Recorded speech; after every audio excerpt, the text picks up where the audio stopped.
صحیح مسلم کتاب الفضائل حضرت ابو ہریرہ فرماتے ہیں اللہ کے رسول نے فرمایا فضلت علی الانبیاء بست، رب نے مجھے 6 چیزوں میں وہ فضیلت دی ہے جو اور کسی کو نہیں دی، خصوصی مقام۔ وہ کیا؟ اوتیت جوامع الکلم، پچھلے نبی ایک جملہ بولتے تھے تو ایک مطلب ہوتا تھا، رب نے مجھے کلمہ نہیں بلکہ کلمہ جامعہ دیا ہے، میں ایک حدیث بولوں گا اس سے کئی مطلب حل ہو جائیں گے۔ اس کی تشریح میں پورا وقت چاہیے لیکن میرا وقت کمپلیٹ ہونے لگا ہے، اس لیے میں صرف اس کے ترجمے پہ اتفاق کرتا ہوں۔ اوتیت جوامع الکلم ونصرت بالرعب، فرمایا دوسری فضیلت یہ ہے، بعض روایتوں میں مسیرۃ شہر، 1 ماہ دشمن مجھ سے پیدل سفر پر ہوتا ہے، میرا روب یعنی نبوت کا روب اللہ اس پر ڈال دیتے ہیں۔ فجعلت لی الارض مسجدا وطہورا، اور میری فضیلت حضور نے فرمایا یہ ہے، رب نے میرے لیے تمام زمین کو پاک بنایا، تیمم کر سکتے ہو ضرورت کی بنیاد پر، اور وہ مسجدہ جہاں چاہو پاک جگہ پہ نماز پڑھ سکتے ہو۔ پہلی امتیں اپنے معبد خانے میں پڑھتی تھی، باقی کہیں نہیں، فرمایا اب جہاں چاہو پڑھ سکتے ہو۔ وَأُحِلَّتْ لِيَ الْغَنَائِمُ، مال غنیمت، مال غنیمت وہ مال ہے جسے کہتے ہیں احل الحلال۔ بعض ناعاقبت اندیش لوگ کہتے ہیں یہ لوٹا ہوا مال ہوتا ہے، یہ لوٹ مار نہیں ہے، یہ مال غنیمت وہ مال ہے، حضور فرماتے رزقی تحت رمحی، رب نے میرے نیزے کی نوک کے نیچے میرا رزق رکھا ہے۔ پیغمبر کے رزق کو تم لوٹ مار سے تعبیر کرتے ہو تو یہ لوٹ مار نہیں ہے، یہ مال غنیمت ہے۔ فرمایا احلت لی الغنائم، رب نے میرے لیے غنیمت کا مال حلال قرار دیا۔ پچھلی امتوں میں تھا غنیمت کا مال جنگل میں رکھ دو، آسمان سے آگ آئے جلا دے تو جنگ تھا، جہاد، اور اگر آسمان سے آگ نہ آئے تو جنگ تھی، فساد، اس زمانے میں یہ تھا، لیکن اب غنیمت کا مال حلال ہے۔ اور 5ویں خصوصیت فرمایا کیا؟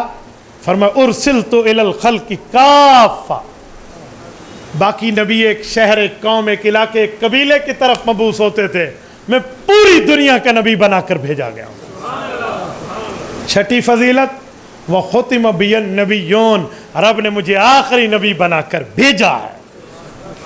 تو میرے پاک پیغمبر صلی اللہ علیہ وسلم کا یہ فرمان، یہ آیت، اسی کی تشریح میں آپ دنیا میں کسی صحابی کا عمل، ابھی یمامہ کی بات کر رہے تھے، ہم وہاں بیٹھے تھے، آپ یمامہ جا کر کبھی وزٹ کر لیجئے، خدا آپ کو لے جائے مکہ مکرمہ، آپ ریاض جائیے، ریاض سے 70 کلومیٹر دور جائیے، آپ کو یمامہ کی بستی آج بھی ملے گی، اور یمامہ میں ان صحابہ کرام کی قبور مطہرہ بھی ہیں جو وہاں ختم نبوت کے تحفظ پہ شہید ہوئے ہیں۔ تمہیں پتہ ہے یہ دور خلافت ابو بکر کا ہے، اور ابو بکر کون ہے؟ ممبر پہ کھڑے ہو کے خطیب کہتا ہے حضور نے فرمایا ارحم امتی بے امتی ابو بکر، کیا مانا؟ پوری امت کی رحم دلی ایک طرف، ابو بکر کی رحم دلی ایک طرف۔ یہ میں نے ترجمہ اس میں تفضیل کی بنیاد پہ کیا، ارحم سپرلیٹو ڈگری ورلڈ، یہ ہے اس میں تفضیل، جسے انگلش میں سپرلیٹو ڈگری ورلڈ کہتے ہیں، اس سے بڑا لفظ نہیں ہوتا۔ ارحم امتی بے امتی ابو بکر، پوری امت کی رحم دلی، نرم مزاجی ایک طرف، ابو بکر کی نرمی ایک طرف، ان سب سے آگے ہے۔ یہ اس نرمی خلافت کا دور ہے۔ صحابہ کرام کو سینکڑوں کی تعداد میں، بعض علماء نے 1200 تک تعداد لکھی ہے، شہادت میں نیزے کی ینی پہ چڑھا دیا ہے، لیکن ختم نبوت پر پہرا ابو بکر نے دے کر دکھایا۔ آپ اٹھائیے نا البدایہ، اللہ اکبر۔ امام ابن کثیر کہتے ہیں براء ابن مالک، یہ حضرت انس ابن مالک کے بڑے بھائی ہیں، جب یہ بنو حنیفہ کے قلعے میں وہ بے ایمان مسلمہ کذاب بنو حنیفہ کے قلعے میں بند ہو گیا نا، تو براء بن مالک، حضرت انس بن مالک کے بڑے بھائی نے کہا مجھے اٹھاؤ اور اس قلعے کی دیوار سے اندر پھینکو، میں اندر سے جا کر گیٹ کھول دوں گا، لشکر اسلام اندر داخل ہو جائے گی۔ قلعے کی دیوار پہ چڑھنا مذاق نہیں ہوتا، آج بھی قلعے کی دیوار پہ ٹھہرو سمجھ آ جاتی ہے قلعہ کتنا اونچا ہوتا ہے۔ صحابہ نے کیسے اٹھایا؟ نیزوں پر ڈھال رکھی, ڈھال پہ حضرت برا بن مالک کو بٹھایا اور ڈھال کے ذریعے اوپر پہنچایا اور انہیں وہاں سے چھلانگ لگائی. ثمانیۃ من رمح و طعنۃ, 80 کے لگ بھگ اس بندے کے جسم پہ زخم آئے صرف گیٹ تک پہنچنے کے لیے. برا بن انس کی قبر مبارک آج بھی امامہ میں موجود ہے. میں ابھی کچھ عرصہ قبل سعودیہ سے آیا ہوں اور یمامہ میں اس نیت سے جانا چاہ رہا تھا, میں اس سفر میں جا نہ پایا کہ میں ان قبور پہ جا کے ذرا اس وقت کو تو مستحضر کروں. صحابہ کرام رسول اللہ کی ختم نبوت پہ پہرا دیتے, اپنے بچوں کی محبت نہیں دیکھی, بیویوں کا پیار نہیں دیکھا, ماؤں کی ممتا کو اور باپ کی شفقت کو رسول اللہ کی محبت پہ قربان کیسے کیا.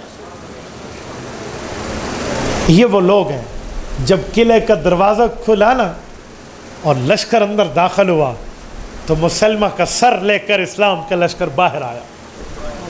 میرے دوستو, آج اخلاق کی باتیں کرنے والوں ختم نبوت کے لیے اخلاق قادیانیوں میں درس دیتا ہے. وہ یہ نہیں دیکھتا کہ جب یہ مسلمہ مدینہ آیا تھا, صحیح بخاری کتاب المغازی میں موجود ہے, وفد بنی حنیفہ کی آمد کے تحت موجود ہے, حضرت عبداللہ ابن عباس رضی اللہ عنہما راوی ہیں, حضور پاک کے ہاتھ میں وفی یدہ جریدہ وہو ینکت, حضور پاک کے ہاتھ میں چھڑی مبارک تھی, زمین پر یوں لکیر مار رہے تھے. اس مسلمان نے کہا میں ایمان لاتا ہوں تاکہ آپ اپنے بعد میری نبوت کا فیصلہ کر لیں. حضور پاک علیہ السلام نے فرمایا مسلمہ توبہ کر لے, ورنہ میں تمہیں اس جگہ میں دیکھ رہا ہوں جہاں تیرے لیے اللہ نے فیصلہ کیا ہے. اور اپنی چھڑی کو اٹھایا اور یوں فرمایا سنو انکا لا خلق عظیم کی بات کر کے نبوت کی ایک سائڈ پیش کرنے والوں, چھڑی کو اٹھا کر فرمایا اے مسلمہ تو نبوت کی بات کرتا ہے, تو اس مسئلے پر شرط رکھ کے ختم نبوت کا انکاری بن کے مجھ سے ایک چھڑی مانگے گا, میں یہ بھی تمہیں نہیں دوں گا. یہ گھر پہ آئے مہمان کے ساتھ گفتگو ہے. انکا لا خلق عظیم کا یہ معنی نہیں ہے تم نبوت کی تاج نبوت پر ہاتھ ڈالو اور مسلمان ہاتھ پہ ہاتھ دھرے تمہیں اخلاق کے ایک بھاشن پر بیٹھے رہے, یوں نہیں ہے. یوں صحابہ کرام نے کام کیا. تو آج غیرت کے دروازے پر دستک دے کر کہہ رہا ہوں کشمیر والوں, کشمیریوں میں تمہاری غیرت کو جھنجھوڑنے آیا ہوں. میں نے کہا میرا علاقہ سیلاب سے ڈوبا ہوا ہے, میں نے سیلاب زدگان میں ابھی پہنچنا ہے اور میری پوری ٹیم اس پر کام کر رہی ہے. راستے میں مسلسل, یہ میرے لڑکے گواہ ہیں, راستے میں ہماری گاڑی میں مسلسل ہماری فون کی گھنٹیاں بج رہی تھی, اس جگہ یہ پہنچائیں, اس جگہ یہ پہنچائیں, اس جگہ یہ. اللہ جانتا ہے میں نے سفر تمہاری غیرت کے دروازے پہ دستک کے لیے کیا. بتاؤ ختم نبوت پر کام کرنے والے بنو گے یا نہیں بنو گے؟ ایسے نہیں, آپ کی غیرت سے مجھے جواب چاہیے.